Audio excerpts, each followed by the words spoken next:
Democratic Congressman James Clyburn is the only Democrat out of the 7 members his state sends to the House of Representatives. After the Supreme Court's Calais decision, Republicans were getting pressured by Donald Trump to redraw the map and get rid of Clyburn's seat. On May 20th, the South Carolina House of Representatives voted to redraw the map and eliminate James Clyburn's seat. But on Tuesday, the South Carolina Senate killed the bill, and Clyburn's seat remains at least for 2026. Clyburn, black, South Carolina, black. It's ranked 8th nationwide as having the most black residents. And if Trump and Republicans had their way, there would not be a single black person representing South Carolina voters in Washington, D.C. Now, I know what you're thinking. What about Republican Senator Tim Scott of South Carolina? Like I said, without James Clyburn representing South Carolina's 6th congressional district, South Carolina would not be sending a single black representative to Washington, D.C. Somebody should tell Republican Senator Tim Scott to look in the mirror.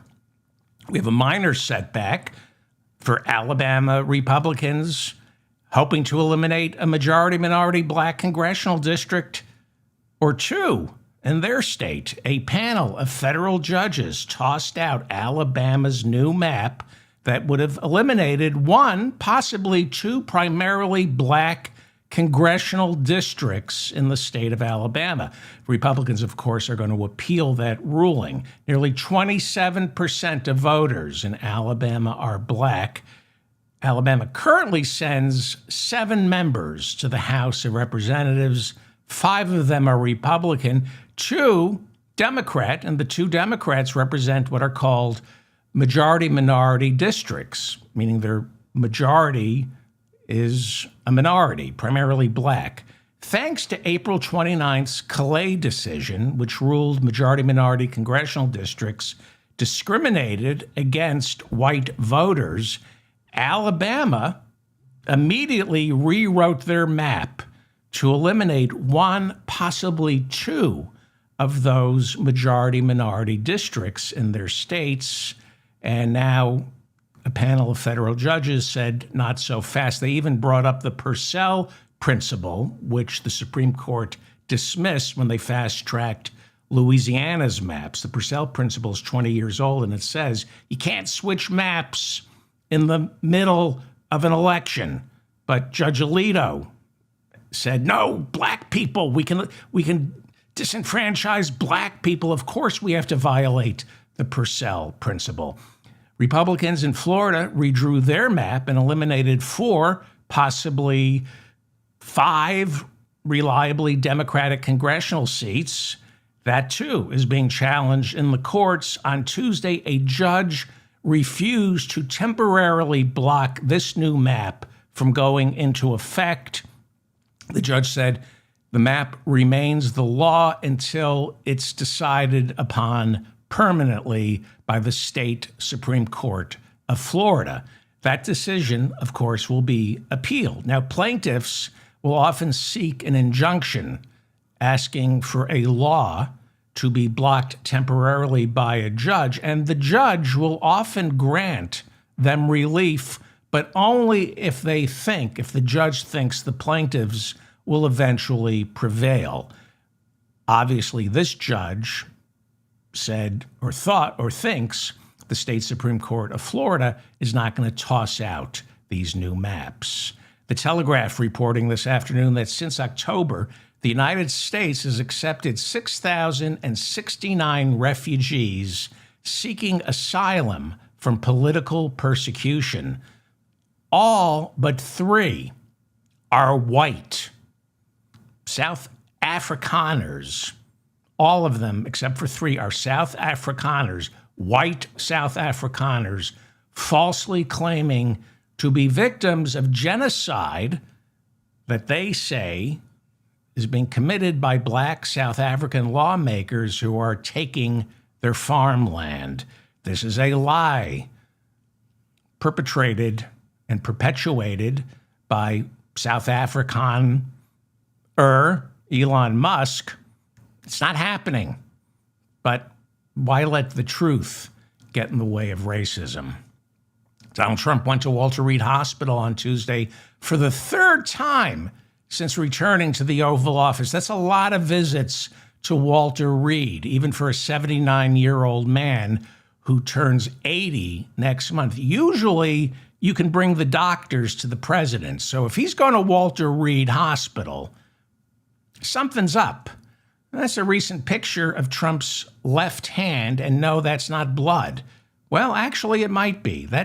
Nobody knows what's pooling up in his hands. It looks like blood, and there's a closer look at his right hand, and I haven't shown you his swollen ankles, where the fat droops over the shoes.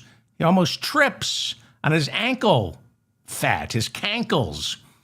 But Trump had his third physical since returning to the Oval Office, and afterwards he said everything checked out perfectly, and he said, pay no attention to rumors about my health. I am in perfect form. Trump then said we're just hours away from a peace deal with Iran, and to celebrate the peace deal, he resumed the bombing campaign. We're just minutes away from Hormuz opening up. I've got a deal. I just have to put my name on it. U.S. Central Command said it launched airstrikes on southern Iran Tuesday, but only out of self-defense. I believe that was Trump's original gambit in the E. Jean Carroll trial when he claimed she was going to rape me first. I'm sorry, let me rephrase that. And George Stephanopoulos, if you're watching, pay attention. This is how you stand up to bullies, okay? Let me rephrase that. Donald Trump said she was going to rape me in common law parlance first. That's what the judge put into writing twice, that Trump raped E. Jean Carroll in common law parlance. And Trump said, no, I raped her in Bergdorf Goodman. That's what the judge said. I'm just quoting the judge. He said every state has different definitions of what constitutes rape and sexual assault. He said in common law parlance, what the jury found him civilly liable for was rape in common law parlance. Had it been a different state, it would have been called rape. In New York, it's called sexual assault. And you have defenders of Trump saying, I'm sorry. I'm laughing at the stupidity. It was only sexual assault. Like, oh God, my apologies. It was only sexual assault. Let me cut a check to Donald Trump for $20 million like ABC did, because George Stephanopoulos wouldn't defend himself and say he was. Anyway, not going to get into it. This is why I'm being throttled back by some platforms. You've all heard about what's going on with this type of show. I don't need to tell you. It's Election Day in Texas as America barrels towards November's midterms to determine control of the House and Senate. On March 3rd, state legislator James Talarico won Texas's Democratic nomination for Senate after defeating Texas Congresswoman Jasmine Crockett in the primaries. He got 53% of the vote. Crockett got only 46%. She entered very late into the race. Now, because Talarico got more than 50% of the vote, there was no need for a runoff. Right now, he's doing okay in the polls, showing him slightly ahead or tied in head-to-heads against Senator John Cornyn, the incumbent, or the challenger, Attorney General Ken Paxton. Now, these two are in a runoff today, since neither man cleared the 50% hurdle during March 3rd's Republican primary for Texas Senate. Cornyn, the incumbent, did beat Paxton by about 1.5 points. He got 42% of the vote. He needed to get more than 50%. He didn't, and a lot has changed since the March 3rd Republican primary in Texas. Despite record low approval ratings, Donald Trump can still move the needle when it comes to Republicans, especially the ones who show up for a primary to vote. And the really dedicated Republican voters who show up for a primary runoff for the midterms. That's what we're having today in Texas, a primary runoff for the midterms. Now, these are the midterms. On average, voter turnout for the midterms is anywhere between 15 to 20% lower than it is for a presidential election. The midterms, 2026, will be about voter turnout. If the Democrats can get people to the polls, we win. If Republicans can pass laws that suppress the vote, if they have ICE agents standing out in front of polling precincts to intimidate people of color who just don't want to be hassled, they can suppress the vote. Republicans suppress the vote by claiming voter fraud. Now, we don't teach civics properly in the United States. Not enough voters realize the party that controls Congress, especially the House of Representatives, that party will control the federal government, especially if they have more than a 3-vote majority that Republicans currently have in the House, or the slim 4-seat majority Republicans currently have in the Senate. These midterms are a referendum not just on Trump, but also on the Republicans' party's refusal to stand up to him, especially in the House of Representatives. Speaker Mike Johnson cannot govern this Republican caucus. He can't keep them in line unless Trump works the phones, death threats, and what I'm being told is, should Democrats win back control of the House, and I'm going to show you some modeling a little later on, models of polls. I have some Speedos that I'd like you to see, but that's for a different show. I'm being told that should Democrats win back control of the House, Johnson's gone. He's gone before the end of the year. He's like, if they lose, I think it's November 3rd, he's gone on November 4th. He won't try to stay as majority leader. He's going to give up his seat because he's going to take the fall. He'll take the fall. Even though he's done everything imaginable to placate Trump, Trump is going to blame Mike Johnson for losing the House of Representatives. Johnson will be gone before the end of the year. Doesn't matter how much you debase yourself before Donald Trump. If you don't deliver, he'll turn on you. Texas Senator John Cornyn was desperate for Trump's endorsement and went so far as to introduce legislation naming Interstate I-47 after Trump. But that wasn't enough. Not enough for Trump. Some thought he was going to stay out of this race, but he ended up giving his endorsement to Texas Attorney General Ken Paxton, who, despite not beating Cornyn in the primary, the first primary, he may be looking at a blowout in today's runoff. Ken Paxton, some polling suggests he may run away with this. The polls show Paxton with a double-digit lead over Cornyn. A lot different from the primary. The runoff is a lot different. Wesley Hunt is out. He was the third Republican candidate running, so the Wesley Hunt vote might be going to Paxton. So this is important because I'm going to parse this for you in a second. These are polls among likely Republican voters in today's Texas runoff. These are not ordinary Texas voters. These are politically charged people who pay attention. Now, a Paxton victory tonight, which is likely, only serves as an indicator of how much sway Trump has over the Republican voter, not the American voter, and not necessarily the Texas voter, although Texas is becoming more and more synonymous with the Republican voter. We're hearing today from people who show up for a primary runoff during the midterms. That's who's voting today. These are engaged people. Most people don't show up for a primary runoff during the midterms. Texas Republicans, when it comes to state politics, they are full bore Republicans. When it comes to guns, climate denial, abortion, and Jesus, you can't find Republicans any worse than in the state of Texas. Now, immigration is not an issue this time around, and they've purposely turned it into a vote against Muslims. Vote for me. I hate Epic City, that's a Muslim planned community, more than the next guy. They're making up lies about Sharia law.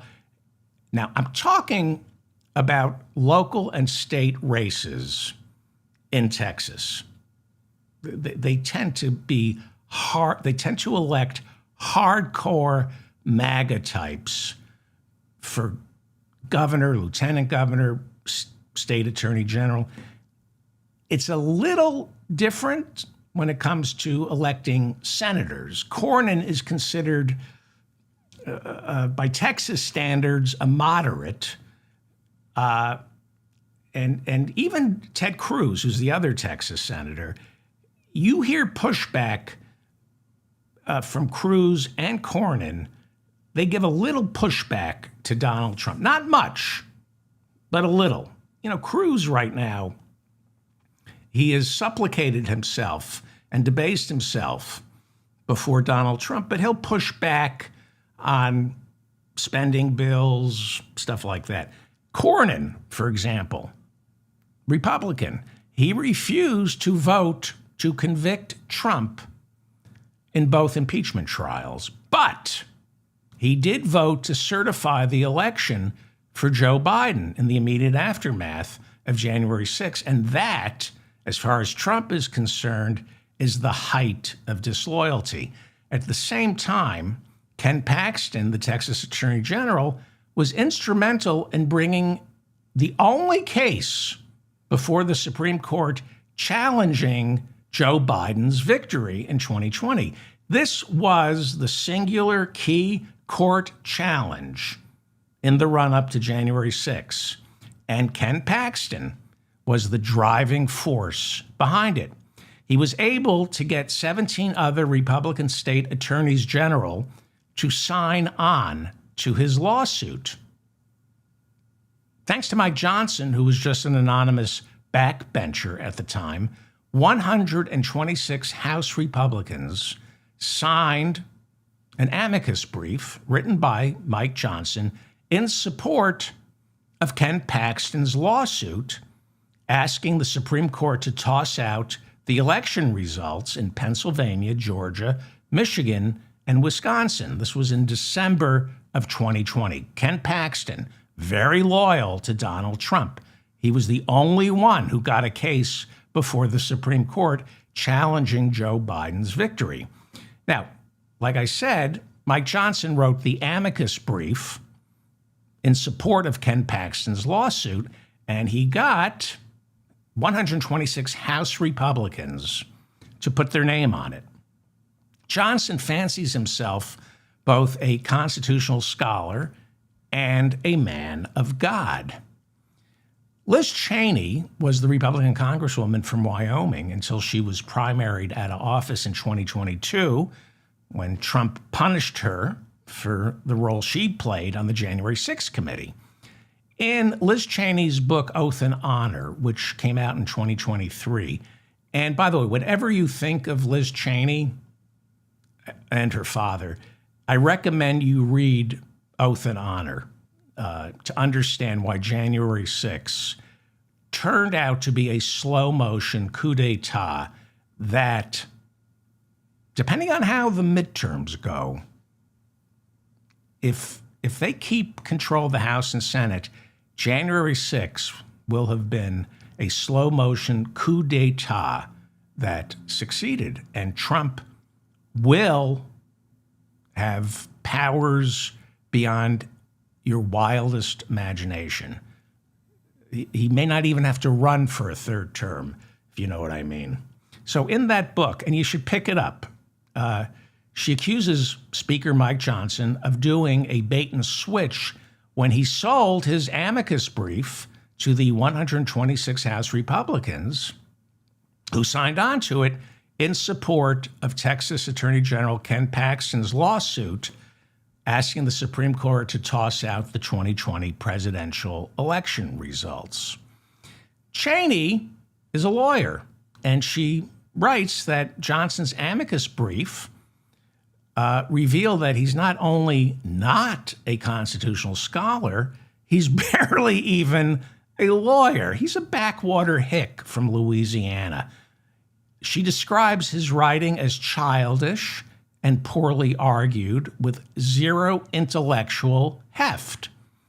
But 126 Republicans signed their name to his amicus brief because these are the same 126 Republicans who will attach their names to any bill put in front of them without ever reading those bills. They didn't read why would they read Mike Johnson's amicus brief? Mike Johnson didn't even read it, and he wrote it. Johnson said, you got to trust me on this. I'm a constitutional scholar. And, oh, what's this on my sleeve? It's our good friend, Jesus Christ, who I wear on my sleeve.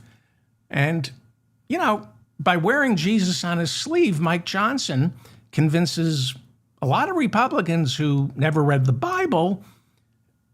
He's able to convince them that he's a devout Christian. If you don't read the Bible, you think he's a devout Christian. And if you don't read bills or amicus briefs he asks you to put your name on, you think he's trustworthy and a constitutional scholar. So Cheney said that Mike Johnson told everyone that my amicus brief in support of Ken Paxton's lawsuit says nothing about voter fraud. Trump was claiming voter fraud. This is right after the 2020 presidential election. And this case went before the Supreme Court in December of 2020. So most Republicans, especially the ones who were victorious in the 2020 election, they didn't like Trump's false claims of voter fraud because those claims called into question not just Joe Biden's victory, but theirs as well. If Trump is claiming voter fraud, that calls into question anyone who got elected or reelected. So they said, we will not sign on to his claims of voter fraud. So Mike Johnson assured them, oh, no, my amicus brief, I'm a constitutional scholar.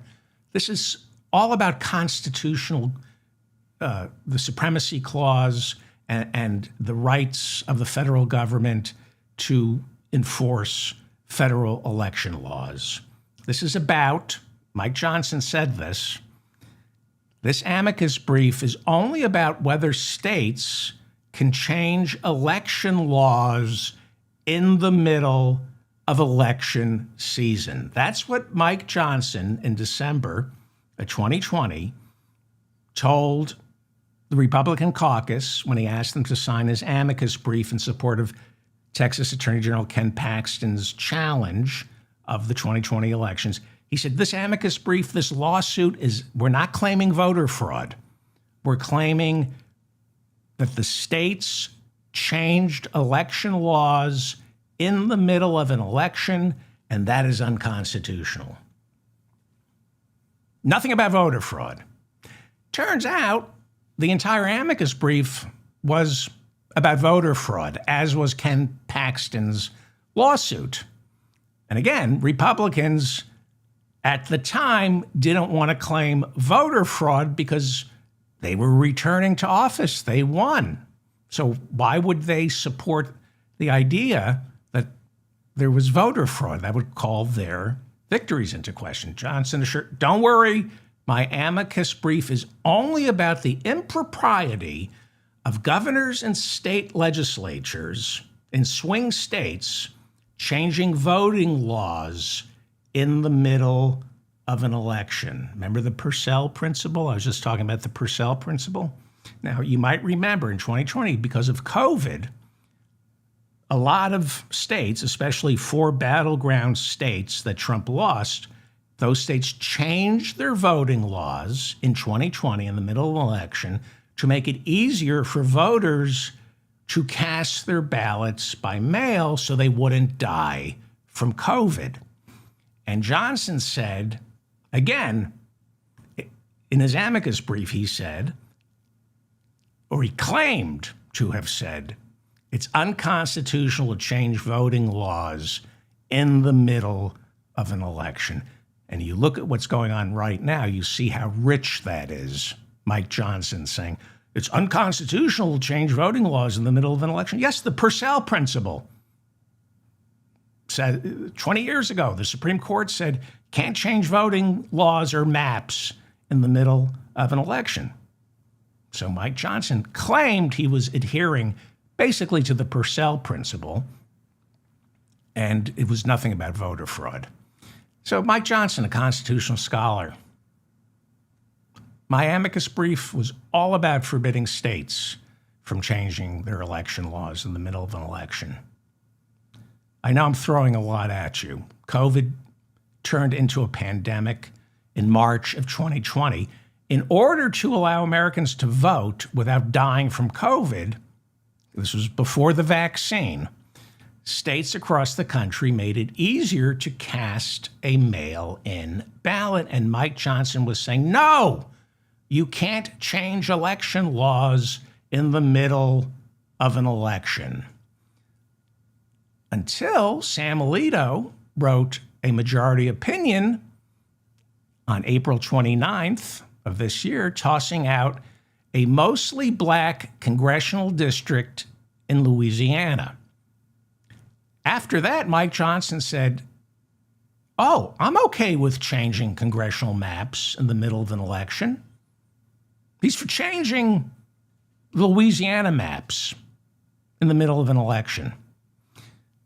Voting for Louisiana's 6th congressional district, which has been tossed out, primarily black, right? Voting had already begun in May. Again, it's Purcell versus Gonzalez. This was a ruling from the Supreme Court in 2006. And I'm sure Johnson probably knew about this and might have mentioned it in his amicus brief. The Supreme Court ruled that states cannot change maps too close to an election. But Louisiana Republicans got Sam Alito and the Supreme Court to toss that out. And they fast-tracked last month the destruction of Louisiana's 6th congressional district. While voters, black voters, were already casting their ballots. And then, because there was so much confusion, Landry, the governor, Republican, canceled the elections. I wonder who got hard hearing that. Wonder what Donald Trump's response was when he heard that the governor of Louisiana canceled congressional elections.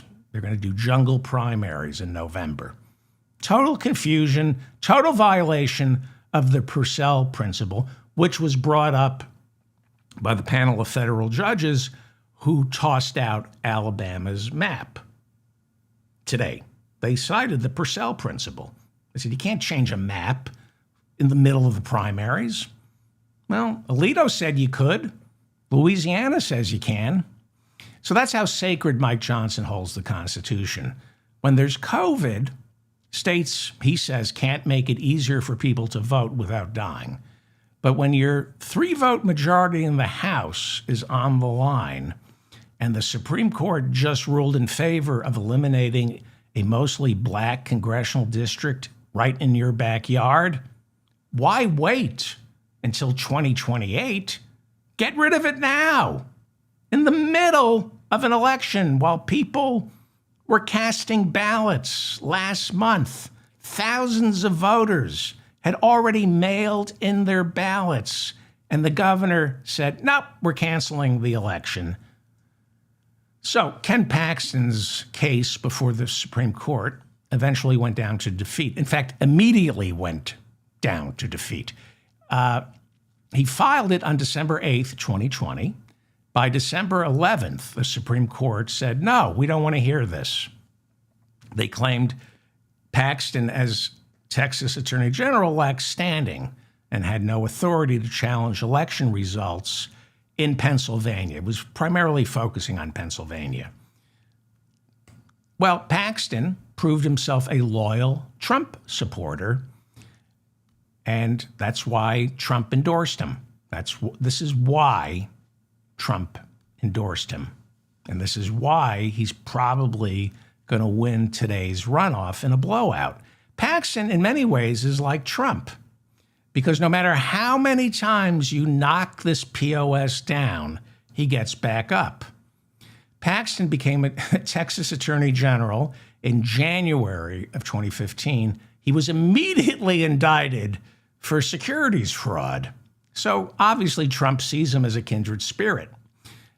Now, he was immediately indicted for securities fraud. And just like Paxton says, I was fully exonerated.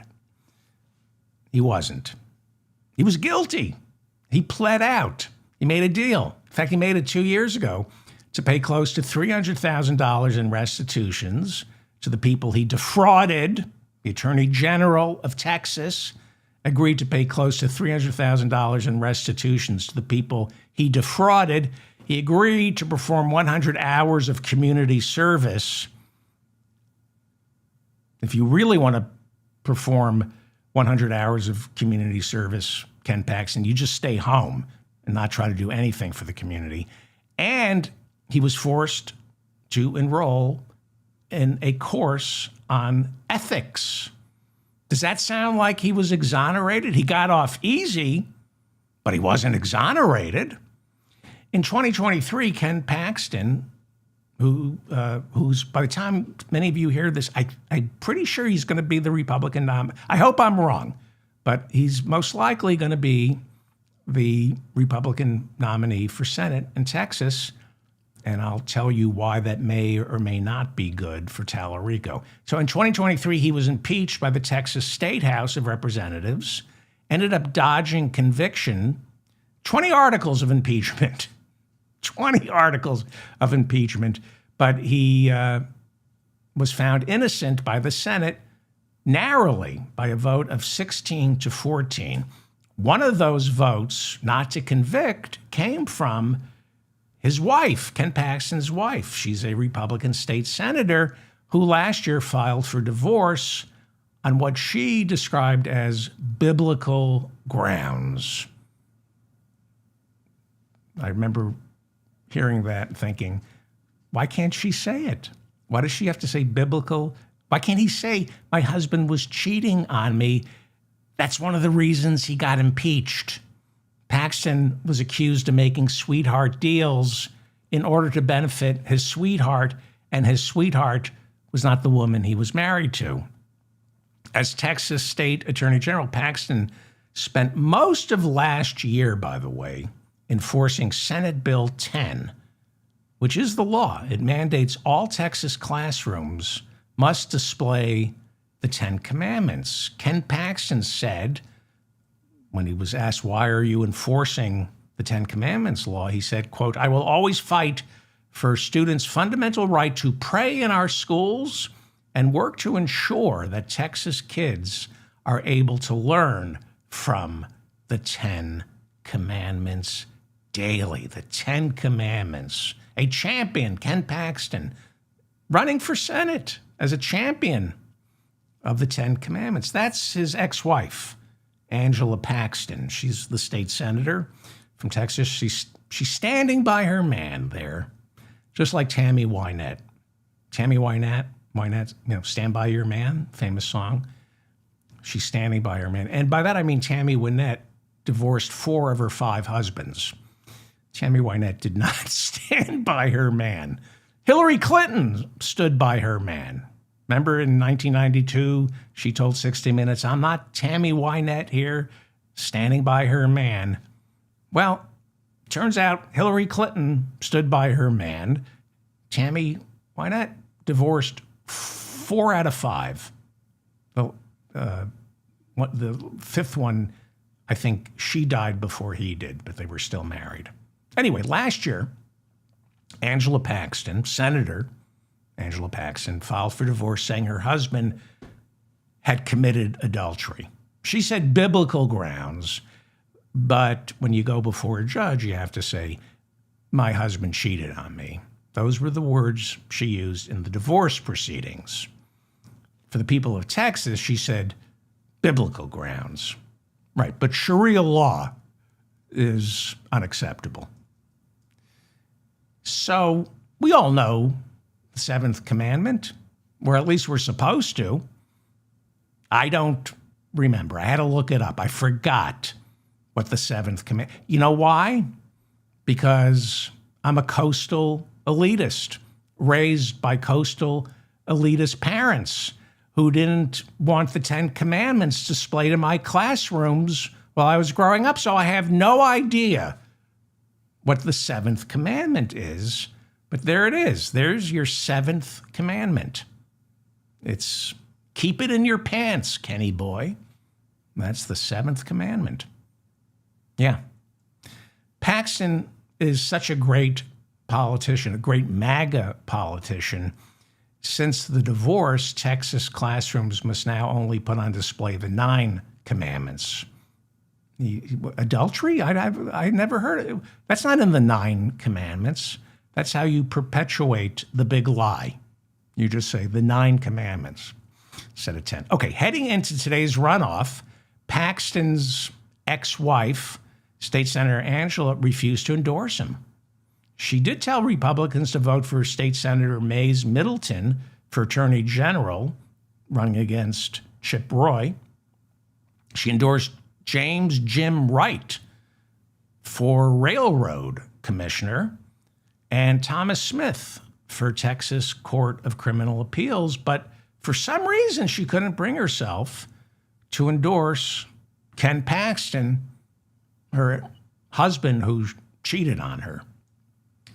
But that doesn't matter for Ken Paxton. He doesn't need an endorsement from his ex-wife because he got an endorsement from someone he truly loves and wouldn't dream of cheating on, Donald J. Trump. Look, I can't say for sure that incumbent Senator, Republican Senator John Cornyn is going down to defeat today. I can't. But it looks like he is. I hope. I don't know. It looks like Paxton is going to win. All the polls are showing a blowout, and I don't know what to wish for.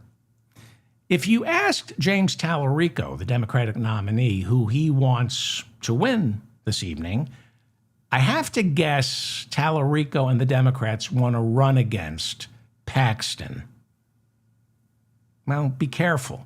They always, that's Trump has taught us that it's running against a despicable human being. Sometimes they win, and we end up with a despicable government. A lot of people were saying in 2016, oh, I hope Trump wins. It will be a landslide for Hillary. I think I said that. I hope Trump gets the nomination. It will be funny and fun, and Hillary will win. It will be like a Roosevelt landslide. Yeah. As they say, be careful what you wish for. So Talarico probably wants to run against Ken Paxton, especially since religion plays such a big role in Texas politics. Now, Talarico is a mainline Presbyterian, and he's got a Master of Divinity. While serving in the State House, he enrolled in divinity school in 2022. He got his master's in divinity last year. He's leading with faith, challenging Republicans to square their shoddy treatment of the poor with their insistence that they are the party of Christ. So Democrats need to flip 4 seats to win back control of the Senate. Is this one of them? We're all watching today's election runoff in Texas. A lot of people are thinking, oh, if Paxton wins tonight, Talarico is a shoo-in. Be nice, but Democrats have been burned by Texas voters before. You might remember 2 years ago, people like me thought Democratic Congressman Colin Allred was going to defeat Ted Cruz. Allred was the perfect candidate, a civil rights attorney, a former professional football player, and in the run-up to the election 2 years ago, a lot of us thought Colin Allred was in striking distance. There were a few polls showing a statistical dead heat.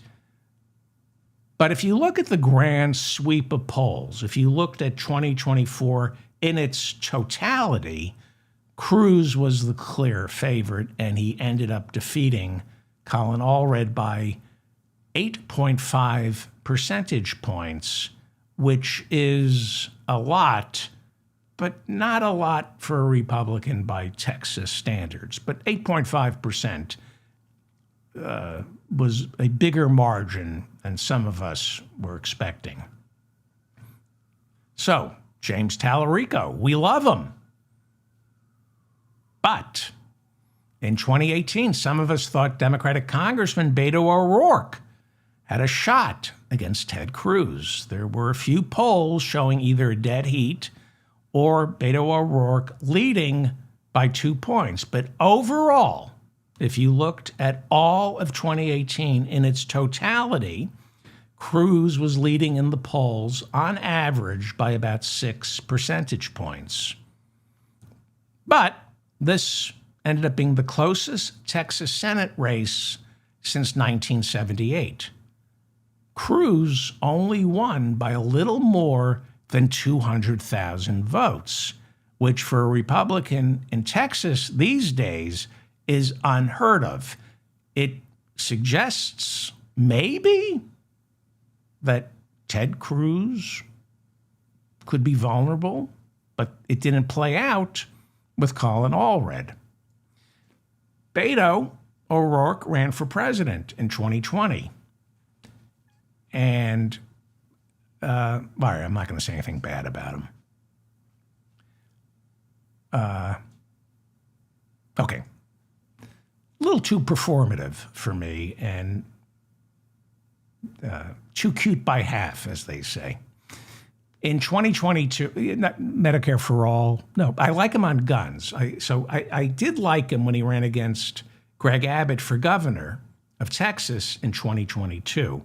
And in light of the Uvalde shooting, I fell back in love with him.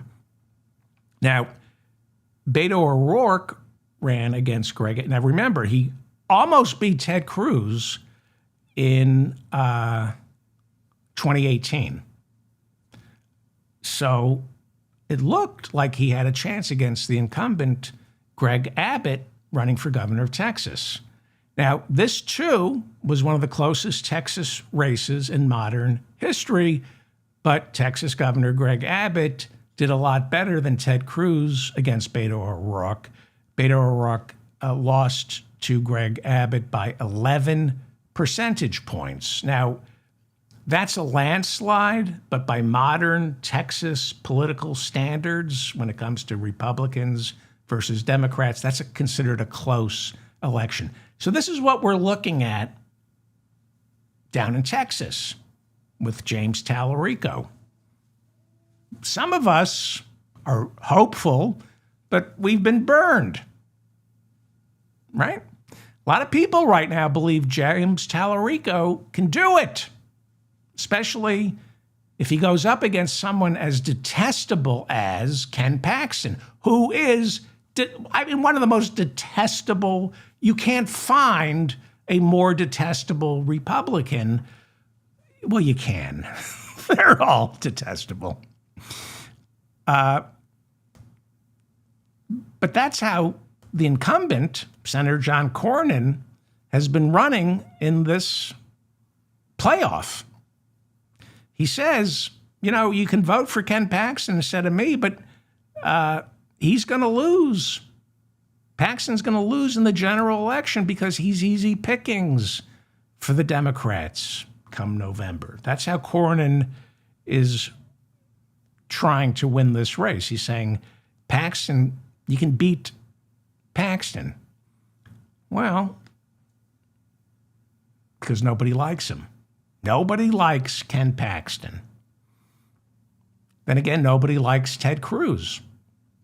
By some accounts, Ted Cruz is the most hated member of the Senate.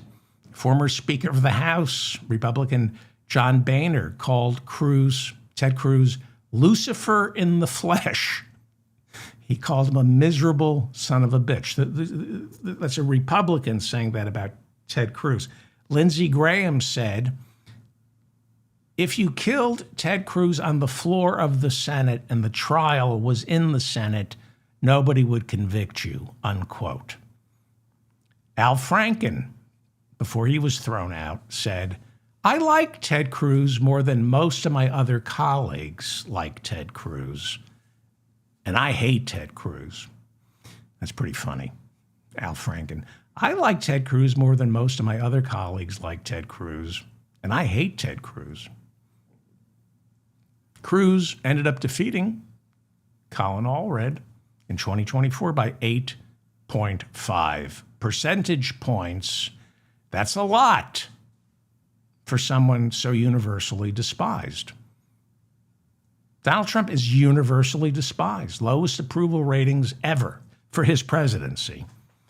But you can be certain he'll be out there stumping for Ken Paxton. What's going to happen? It's probably, I know, and I don't, I know you're going to wake up this tomorrow and discover that Cornyn won, because I'm saying this with such certainty that he's going to lose. I'm just saying the polls, and the polls are usually right. So what does this mean for the Democrats in the Senate? Chuck Schumer runs the Senate, the Democratic Senate campaigns, and he knows Texas. He knows enough about Texas to know he doesn't know Texas. He thought maybe Democrats could win with Beto, and then they thought Colin Allred. Didn't happen. Right now, Schumer's holding his fire when it comes to Texas. You have money is fire. So where are you going to allocate your money? He's not spending on James Talarico. Right now, Talarico doesn't need the party's money. There are several other Senate seats that Chuck Schumer is hoping to flip, where he thinks he's got better chances. So Texas, not on his radar. You won't see Democrats pouring money, national Democrats pouring too much money into Talarico's race anytime soon, at least not during the summer. Maybe if things change in the autumn. You will see former President Barack Obama campaigning for Talarico. We saw Obama campaigning for Talarico during the primaries. But until we see good, consistent polling for Talarico, he's going to be on his own. And I'm not so sure Barack Obama helps Talarico win a general election in Texas. I think it helped him beat Jasmine Crockett in the primaries, but I don't think Obama can move the needle for Texas voters. Texas hasn't voted for a Democrat since Jimmy Carter for president. And Obama did horribly in Texas. In 2012, Mitt Romney beat him by nearly 16 percentage points. He ended up winning the election, Obama, but Romney beat him in Texas by 16 percentage points. And he did worse in 2012 than he did in 2008. McCain beat him by 12 percentage points. This means Obama became less popular in Texas as they got to know him. So I don't know how much Obama can move the needle for James Talarico.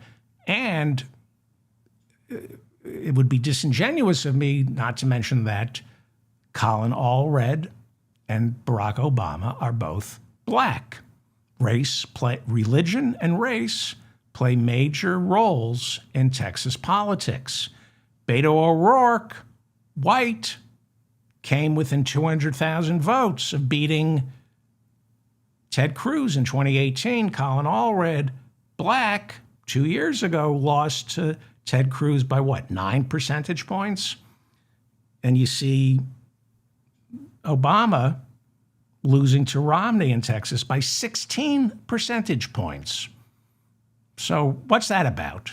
It would just, it's racism. To ignore racism, pretend it doesn't exist, to pretend we live in a post-racial society, you're a racist, basically. This is the Mop-Up. I'm David Feldman in New York City. Thank you for finding me. Please subscribe to my channel. Like this specific episode, leave a comment. I read all your comments. If I made any mistakes, I will correct them. On the last show before my break, I said that the Judiciary Act was signed during the Jefferson administration. It was actually signed during the Adams administration. Thank you to the people who corrected me. And I'll go over that later. There are some minor things. Anyway, not going to talk about that. I read all your comments. Leave a comment.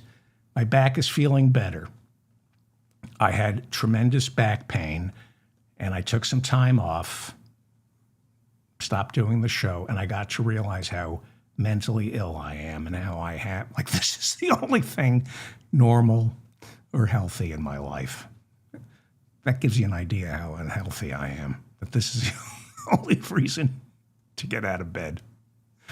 Very scary. I'm not normal, and I don't think I'm going to change. They are throttling back. I don't want to get into it because everybody who does this kind of show is feeling it. So I know that you listen to other left of center, left wing podcasters, and the platforms are, and I was going to talk about it today because I want to read you the email exchange that I had where they basically said, yeah, we're throttling you back. And I feel better. And once I realized that, once they said, yes, your data we can support your data, we are throttling you back, I went, oh, okay, the truth will set you free. As long as you know the truth.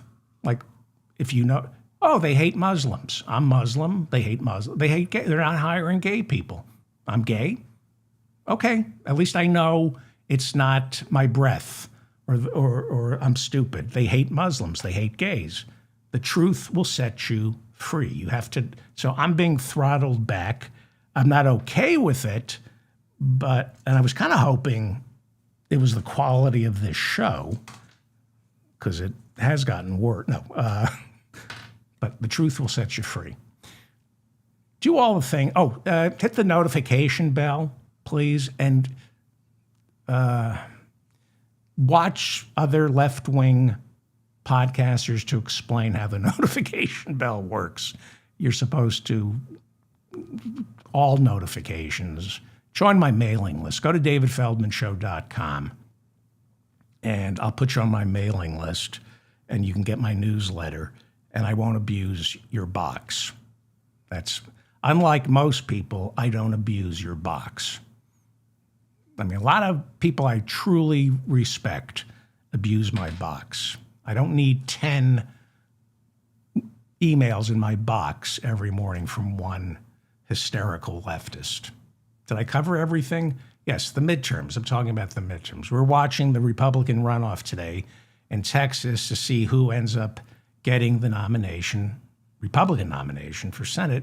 Will it be Attorney General Ken Paxton or the incumbent Republican Senator John Cornyn? As Texas Republicans cast their ballots today, still early, so I don't know, we don't have any results. It's important to isolate the competing narratives that, we have sound here. Can you hear the sound? Yes, during my break, I was playing with After Effects. The competing narratives heading into autumn, they're going to be competing after Labor Day will be when most of the candidates have been chosen. And we're going to hear several conflicting stories about the power Donald Trump wields and how much these elections are a reflection, a mandate, a referendum on Donald Trump. Oh, that's a new graphic that I wanted you to see. Is that good? Leave a comment. I like that one. Like I said, I have no life. Okay, so competing narratives about Trump and the role he plays. Trump is already lowering expectations. He's saying he expects Republicans to lose in November, especially because he's not on the ballot. He says, if I were on the ballot, Republicans would win. My name isn't on the ballot, so they don't stand a chance. That is what he's going to claim if Republicans end up losing either the House, the Senate, or both. If Republicans keep both the House and the Senate, he will take credit for that, and he will go for a third term. I promise you this. If Democrats do not win back at least one chamber, he's going for a third term. If Republicans keep control of both chambers of Congress, Trump will spin that as a mandate for his third term. Now, even with the redistricting wars that Republicans seem to be winning now, a general consensus is solidifying, at least in D.C. People I'm talking to are telling me this is going to be a blue wave and that the House is most certainly going to flip blue. I'm being told the Senate, while still likely to stay red, I mean, if you're looking at the betting odds, it's more likely to stay red. It is starting to look in play. If that happens, if there's a blue wave, Trump, will say it's because I wasn't on the ballot. I'm here to tell you he's on the ballot. Don't believe that. Now, it's easier not to vote for Trump when he's not officially on the ballot. This is why I think Democrats have a chance. He's on the ballot, but it's easier not to vote for Trump if he's not officially on the ballot. A lot of Republicans like Trump or are temporarily dissatisfied with him. They would probably vote for Trump if he ran for a third term, but they either believe in checks and balances, they don't want him to have too much power, or for the time being, they won't vote for him because he's not on the ballot and they're disgusted and they're going to stay home. Voter turnout is very important. If Trump's not on the ballot, how energized are Republicans going to be? Again, Republicans win by suppressing the vote. When you have big turnout, Democrats win. That's why Republicans have spent the past 25 years trying to make it harder for you to vote. So let's take a look at some of the polls. And I do put much into I like that.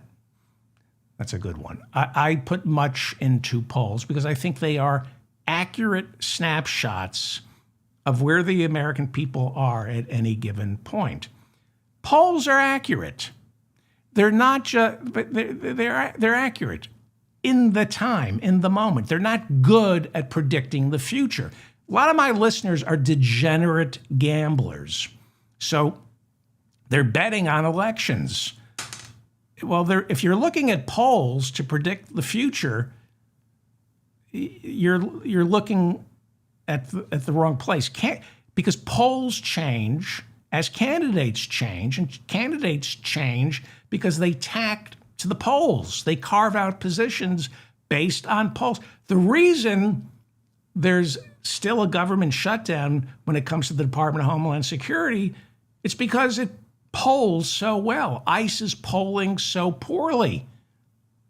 We still don't have a 2026 budget for the Department of Homeland Security because Democrats see how poorly ICE polls. Candidates and parties change, so do the polls. So when legitimate polls show James Talarico leading Ken Paxton, all that means is if we had the election today, Talarico would win. That doesn't mean you should bet on Talarico. It means he's going to win today. Doesn't mean he's going to win tomorrow. I got to glue this effing thing. Yes, I know. Buy a new one. I need new. I got to get. This is so annoying. I thought I solved it, and then I took a little break, and I forgot how to keep this effing thing in my ear.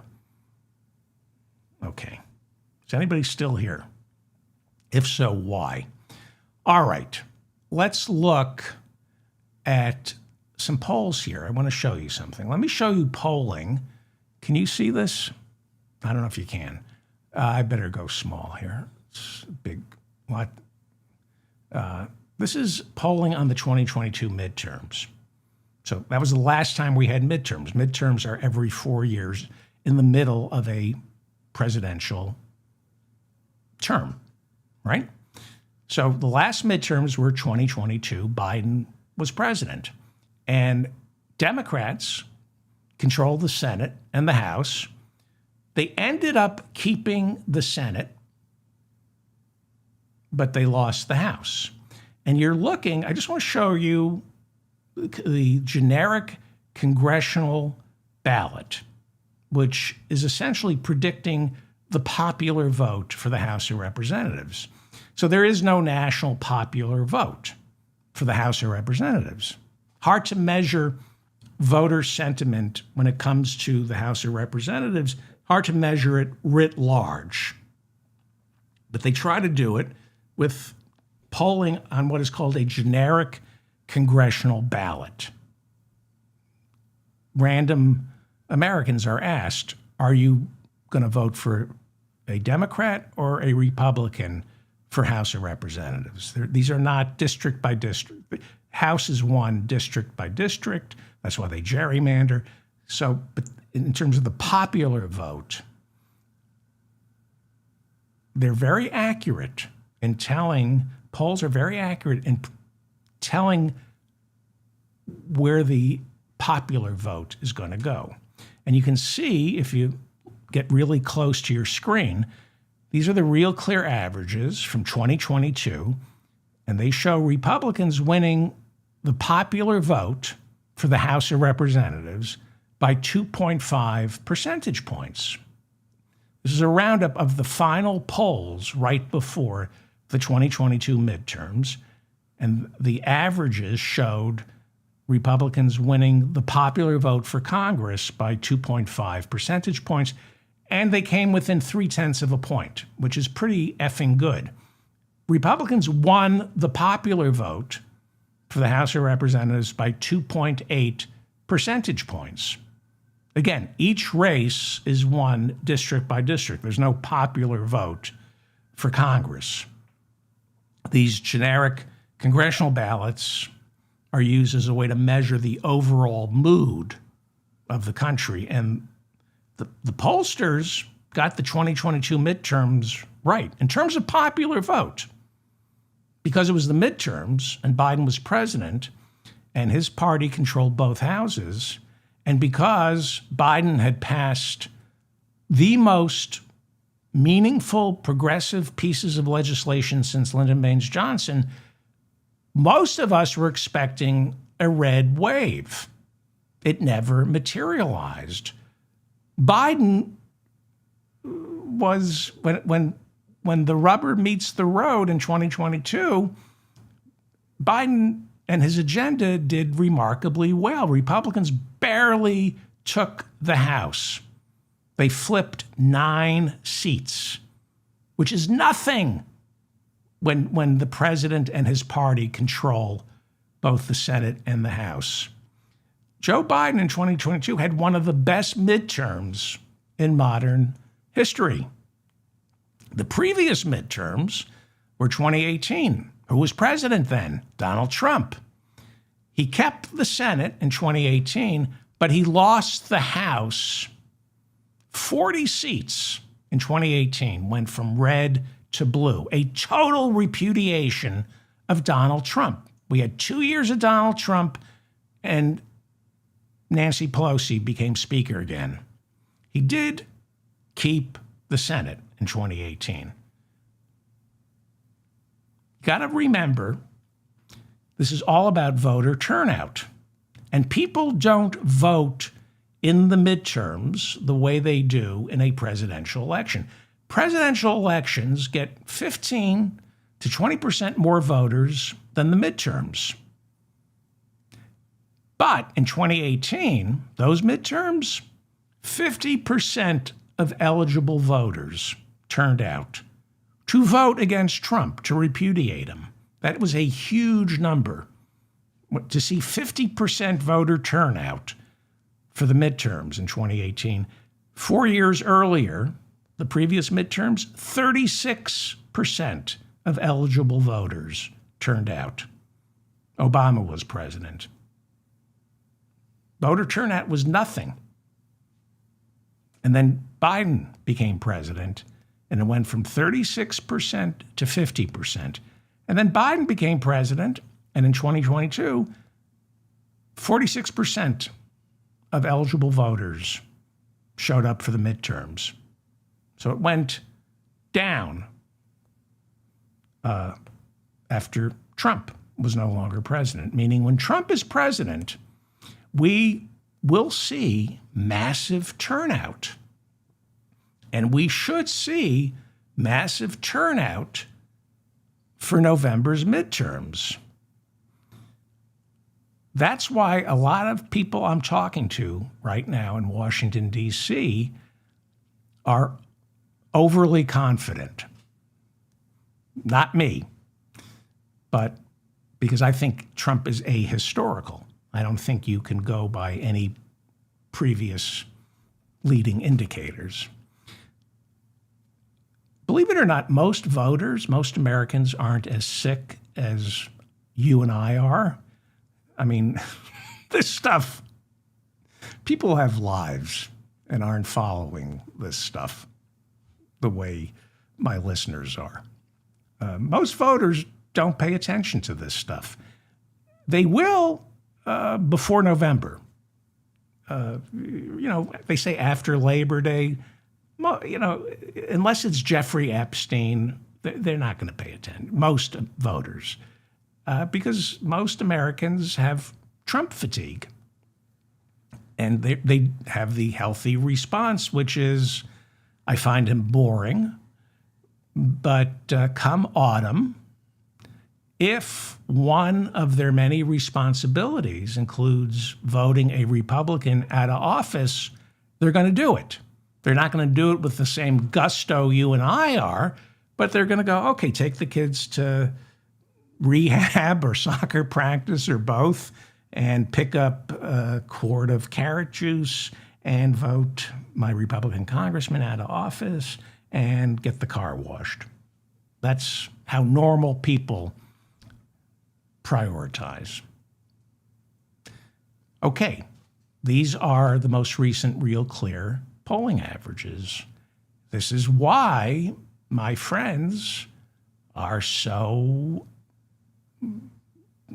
happy. They're predicting a blue wave. I'm not. I'm out of the I learned from 2 years ago. I'm keeping my mouth shut. Expect the worst. This is the congressional generic ballot. It shows Democrats with a 9-point lead. Previous midterms showed Republicans with a 2.5 lead, and that's how it turned out, within 0.3 of a percentage point. So this congressional ballot shows Democrats with almost a 9-point lead. 48.7% for Dems, 41% for Republicans. Howie Klein, a day doesn't go by that I don't think about Howie Klein. He taught us that, and you should go read him over at Down with Tyranny. His stuff is still up there. Howie Klein taught us that because of gerrymandering, Democrats need to see a 3 to 4 point consistent lead in the congressional generic ballot in order to believe they have a decent chance of taking or holding the House of Representatives. And that's kind of true because of gerrymandering. Well, we're looking at a 9-point lead. One of the things I've learned is you have to look at these averages in their totality. You have to look at the entire year and see what they have consistently shown, because I find that the final poll reverts to the first blush. What people first thought about a candidate, and then they put the candidate through the ringer. After all is said and done, they go back, no matter what they find out, they go back to what they thought about that candidate the first time they thought about him. So Trump says he's not on the ballot. He is on the ballot. Again, if he loses, he's going to say it's because I was not on the ballot. He's on the ballot. When it comes to the Senate, we're looking at several polls showing Democrats within striking distance of Senate seats in Alaska, Ohio, North Carolina, and Maine. Those are the 4 Senate seats that the Democrats are planning right now to flip. They need to flip 4 seats, and they're zeroing in on Alaska, Ohio, North Carolina, and Maine. Texas, again, would be nice, but it remains a long shot for the time being. So that's one competing narrative that we got going, that Trump says he's not on the ballot, but Trump is on the ballot.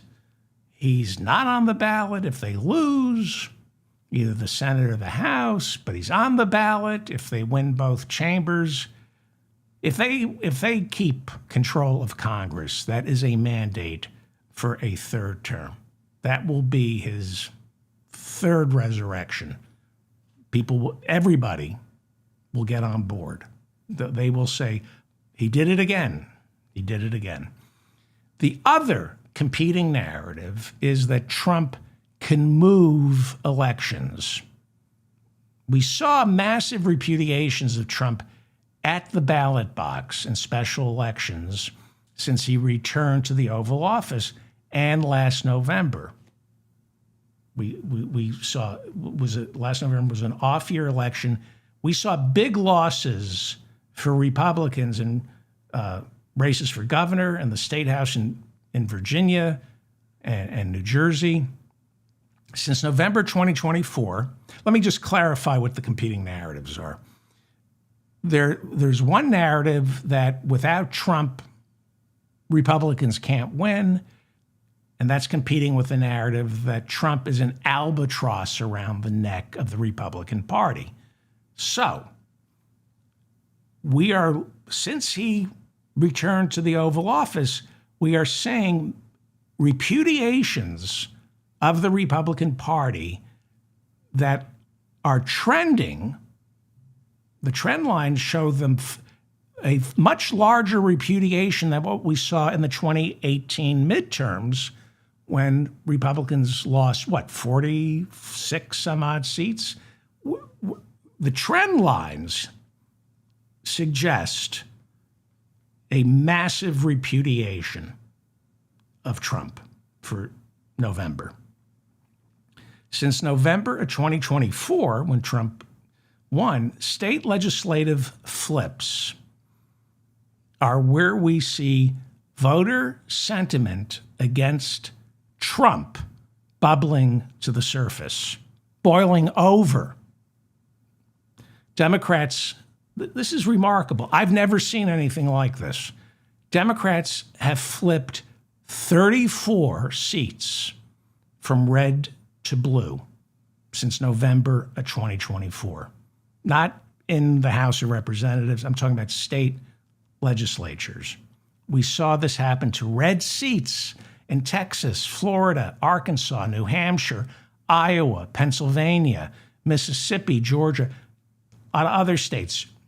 How many seats in state legislatures have Republicans flipped since November of 2024? A grand total of zero. Zero. But we have competing narratives that Republicans can't win without Trump versus he's an albatross around the neck of Republican candidates. In places like Texas and Iowa, even in Trump's own backyard in Palm Beach, we saw state house races flip 20% in the opposite direction, 24%, 25%. We saw districts, we're seeing districts that went from a plus 15 Republican district to something like a plus 15 Democrat. Like 30%, it goes 30%. We're talking deep red legislative districts in places like Florida or Iowa, swinging that far away from the Republican Party in 2025, in a matter of months after Trump returned to the Oval Office. I mean, this is the math on this. On average, if you look at every election in 2025 and 2026, special election, Democrats performed 15% better than Kamala Harris did in that same district a year earlier. Phenomenal. This is why my friends are going to be so disappointed in November. They're going to feel like fools when he invokes the Insurrection Act. You've never seen stuff. You've never seen a rejection of a party. You got a president with record low approval ratings for him.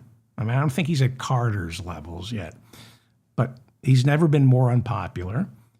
And you've got these red districts flipping blue. There are trends and there are realities. So what's real here? Well, what's real is I got to get a new earpiece. What's real is Virginia last year went completely blue. Right? The state Supreme Court had to throw out their new map. It got so blue that Virginia voters approved a new map. I think they were getting rid of all but 2 Republican congressional districts. I mean, Virginia is a bellwether state, probably one of the most accurate bellwethers. In terms of electoral clout, Democrats, I can't predict the future, but the trend lines are going up. State by state, legislative district by legislative district, we're seeing red seats turn blue. Now, that's just a fact. That's not like what's going to happen. That is what happened. Will that translate into winning back the House and the Senate? Well, Trump is on the ballot. And if you go by general elections since 2024, he loses, unable to flip a single blue district red. And yet, the narrative inside the Republican Party is, if you don't have Trump's support, you can't win. What's going on here? This is House Majority Whip, Minnesota Republican Tom Emmer. When you talk about the president, I mean, this just should prove to everybody that these nonsense polls that are out there that are telling us how the president has never been, had a lower approval rating, all the other stuff, what last week showed everybody once again is Donald Trump is the leader of the Republican Party. Donald Trump still holds the strength that he has held throughout his years now of growth in this position. There's never been anybody like him. There's not going to be anybody like him anytime soon in the future. He has strength over the Republican voter, not the American voter. See, Emmer and Republicans are trying to control the narrative by confusing everyone. Emmer is saying there's no truth to Trump's so-called record low approval ratings because look how well he's doing in the primaries. Hang on. What is that? What does that sign say? Fighting against American workers? Nice shoes. That's how I cope. Okay. Albatross around the Republican Party's neck, or you can't win without Trump. Those are the competing narratives. Well, Trump launched a primary challenge against Kentucky Republican Thomas Massie, Republican who co-authored the Epstein Files Transparency Act. This is the same Thomas Massie who supports enforcement of the War Powers Resolution. And yes, Tom Emmer is right. Massie lost last week by 10 points to Ed Galbraith, a Trump-endorsed candidate. I think the only thing he's ever done for this country, he was a Navy SEAL. I don't think he's ever held electoral office. Not the only thing. I think being a Navy SEAL is more than I've ever done. Louisiana Republican Senator Bill Cassidy lost his primary on May 16th, came in third. He's not advancing to the June runoff. Why? Because Trump endorsed Julia Letlow. Why did he do that? Because Cassidy is disloyal. Cassidy was only one of 7 Republican senators who voted to convict Donald Trump in the second impeachment trial over January 6. After the Republican-controlled Indiana State Senate refused to honor Trump's wishes and carve out at least one new Republican congressional district, Trump primaried 7 incumbent state senators in Indiana. They were the ones who sat on the motion. 5 out of 7 of his hand-picked candidates went on to defeat the incumbents in Indiana's May 5th Republican primaries.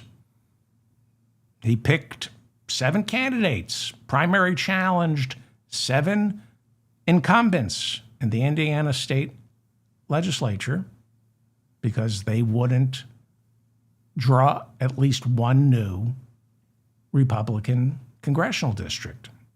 This is all about party loyalty. This isn't about improving the lives of Americans. It's all about what Trump wants, what he needs. It's unfair to pigs, so I'm not going to. He's a human. That's the worst thing you can call somebody. He's a human being. Again, competing narratives. There are competing narratives the same way there are truths and lies. The truth is, don't let them confuse you. The truth is, Trump has record low approval ratings. The truth is, he's on the ballot. in every election. The truth is he's been unable to flip a single seat blue since he returned to the White House.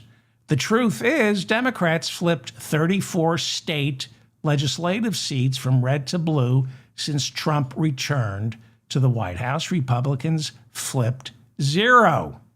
The truth is Democrats in 2025 and 2026 in special and general elections outperformed Kamala Harris on average by 15 percentage points.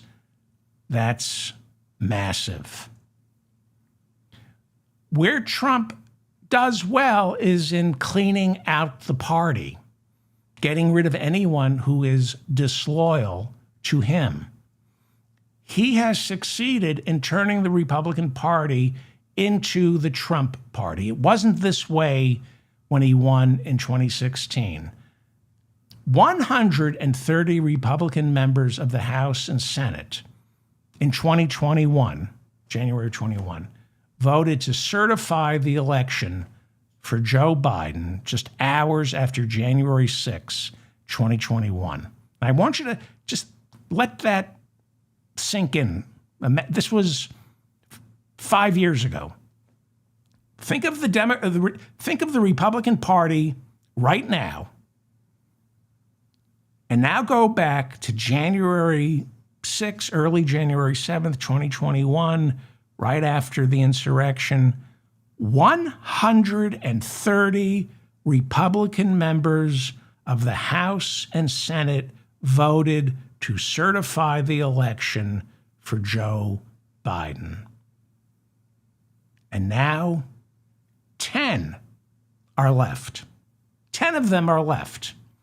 When the new Congress is sworn in next January, by some estimates, 3 of those 130 Republicans will be left.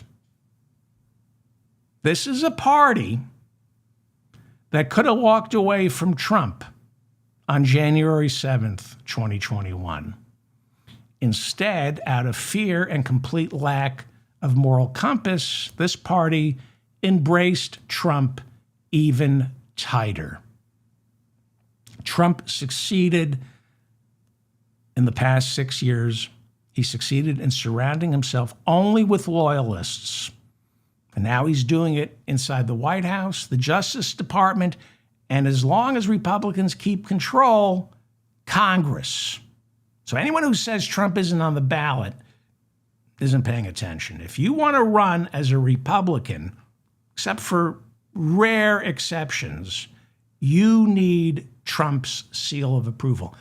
Nationally, and it's starting to look locally, at least in Indiana. We'll see what happens in South Carolina. Republicans in the Senate in South Carolina defied Trump today. We'll see what happens.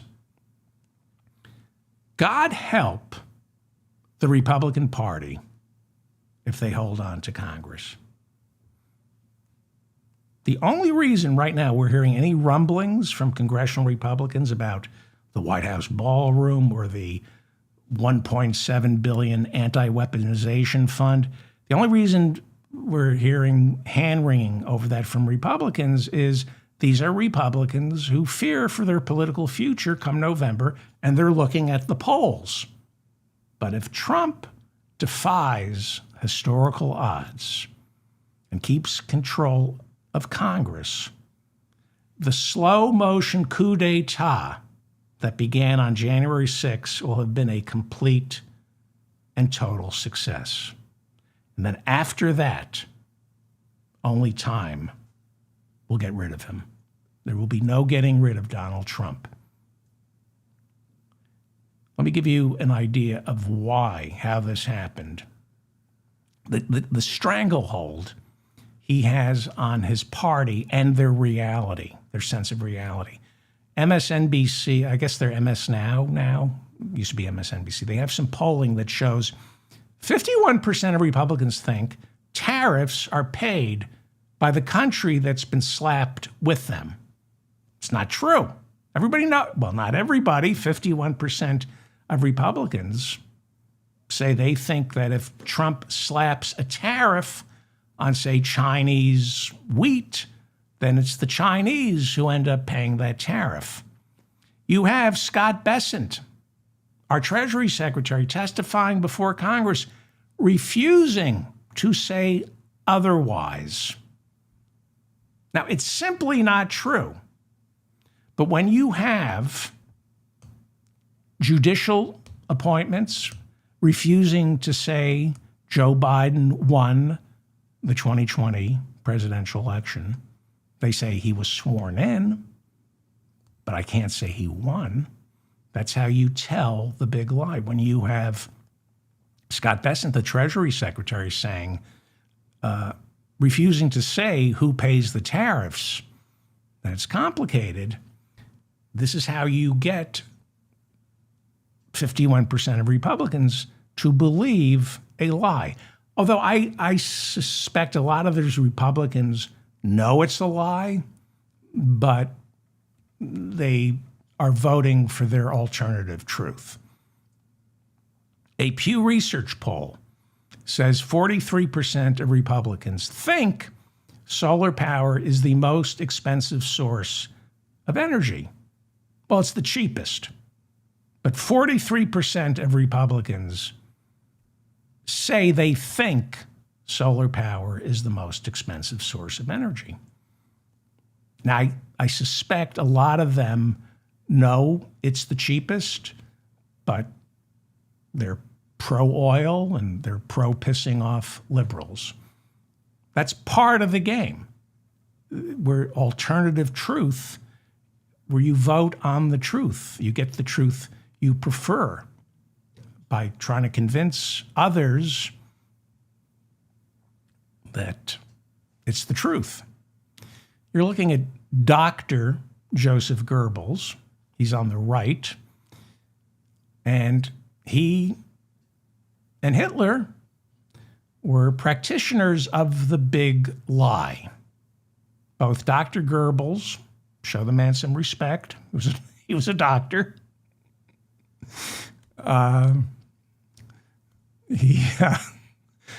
He and Hitler said, if you repeat a lie long and loud enough, eventually enough, not everyone, but enough people will believe it. That if you repeat a lie long and loud enough, eventually enough, not everyone, but enough people will believe it. And here's where it gets really interesting. This blows me away. I brought this up on the show a couple of years ago, and it's just something that has stuck with me. Hitler said, it has to be a big lie. It has to be a big lie, not a small lie. This is chapter 10 from Mein Kampf. Go to your hymnal and read along with me. This is from Hitler, chapter 10, Mein Kampf.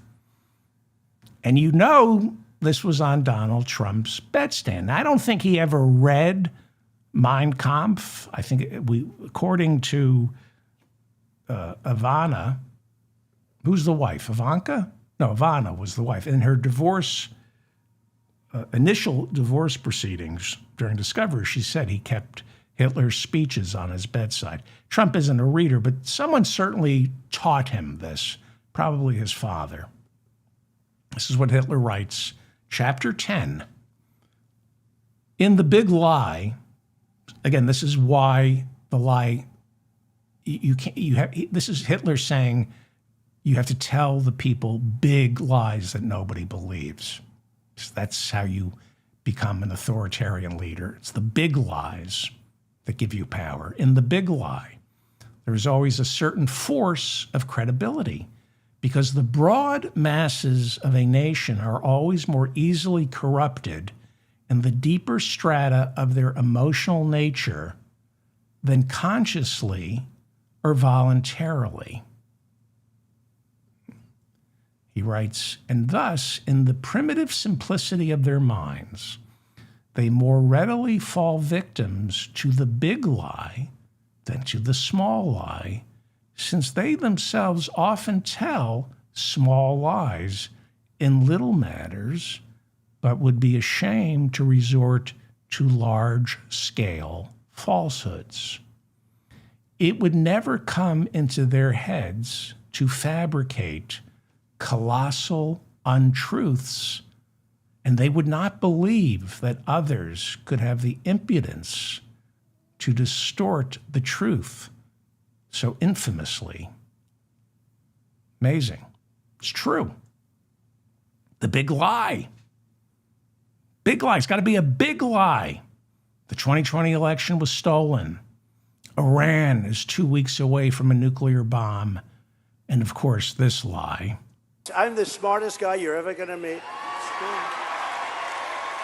I'm David Feldman, reminding you to stay strong and protect the weak. Thank you so much for listening to me. It's good to be back. Thank you to Bob and Mila in the chat room for keeping the conversation civil. Please leave a comment. If I made any mistakes, let me know. Subscribe to the show, like it. They're throttling. You know what's going on. So if you please share this, help me out. You know what's going on. So I'm not going to be a whiny, you know what. So just share this episode and help me out. And subscribe to my newsletter. Go to davidfeldmanshow.com. Thank you, everybody.